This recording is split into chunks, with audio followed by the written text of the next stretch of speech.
So now that the election's over and we're hoping that things come back to a little bit of normalcy, this is your November of 2024 real estate market update in Northeast Ohio.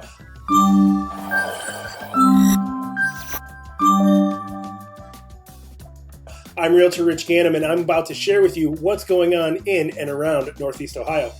So as we wrap up October of 2024, I just want to tell you we are still very much in a seller's market. And the number of homes that were listed for sale is actually up just under 14%, hovered at 13.6% from a year ago, meaning there's 13.6% more homes for sale now than there were 1 year ago. And it's actually a 6% increase than over September.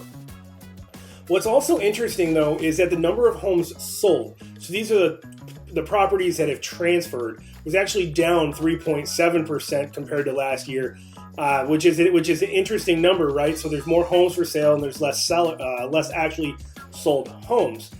But what's also interesting, though, is the number of homes that went under contract was actually up 14% compared to September and 15% compared to last year. So we're still hovering around months of inventory of about 1.9, so just under 2 months of total inventory, which is an increase of 18%, almost 19% compared to last year. So here's why that's important.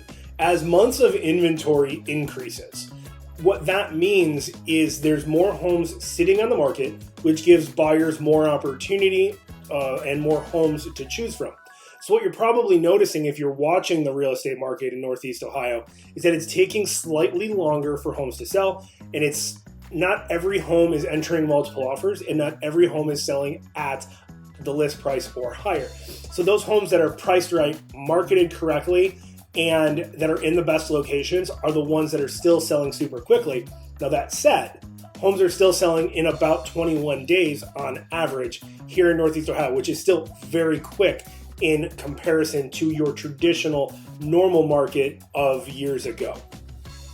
So when we talk about average sold price based on square footage, we're down about 1.4% compared to last month, and we're up about 7.9% compared to last year. Now, why that's important is because home prices are actually up compared to last year, right? So homes are selling for more than they did a year ago, which we've seen throughout the year. And what that means for you as you're getting ready to sell your house is that home values are still high.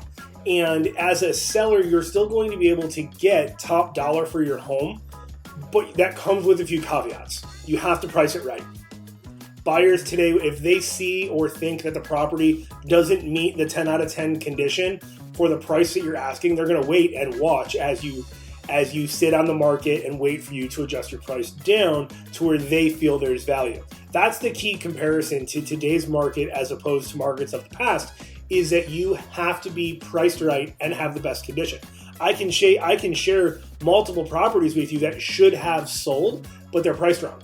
Or I can share with you multiple properties that are priced right where it should be in theory, but the condition of the property doesn't justify the price. All of those things matter in this market compared to markets of the past. The other thing that's really interesting as we get into November here is what happened, post-election. And there are so many folks, maybe like yourself, that have said, Rich, I'm going to wait until after the election. I need to kind of know who's going to win so that I can kind of feel things out. Well, after the election, after the victory by Donald Trump, we saw the Federal Reserve reduce interest rates, which was planned, by the way. We saw the Federal Reserve there reduce their interest rate by 0.25%. Now, historically, that number, how it's baked in, it's already baked into mortgage interest rates normally. And yet what we know is that the 30-year interest rate follows the 10-year Treasury bond.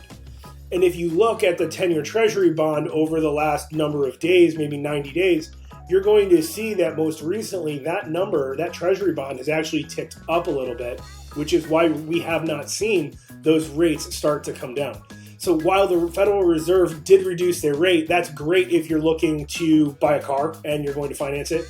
That's great if you're going to have a credit card, and that rate might potentially come down a little bit if you have a variable interest rate. If you have a personal loan that's on an adjusted rate, that number is going to come down.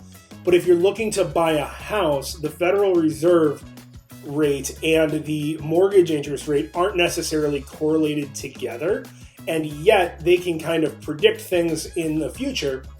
So we might see some future casting in rates as we get into 2025, and we should expect that Fed rate to drop at least 2 times in 2025 based on what economists are saying. So as we're in here in November, this is still a really great time for buyers to buy because they have a lot more options as they then compared to that spring market. But if you're a seller, you do have to come out of the gate priced right and in the right condition. Otherwise, buyers are going to just wait for you to reduce your price. So this also poses some unrealistic expectations for sellers, where a seller might look at a comparable property from 90 days ago and say, Rich, that house sold for X. I want to sell mine for Y. Now, historically, that could work. However, there were so many different factors. Rates were lower then, potentially. And there were more buyers then. And there was less inventory then. So it's a different market. So if we're using comparables from 90 days ago, we really need to really hone in and look at what the last 30 days of market data has said, and then get with that strong agent like ourselves where we can give you a pricing strategy where if we enter the market right, you're going to sell your home quickly. That's what we got for you this month. Thank you so much for watching. Go ahead and share this with somebody that you think might find value in this market update. We'll see you on the next one. Make sure you like, share, and subscribe. And thank you so much. We'll catch you. Have a great Thanksgiving and a great November. We'll talk to you in December.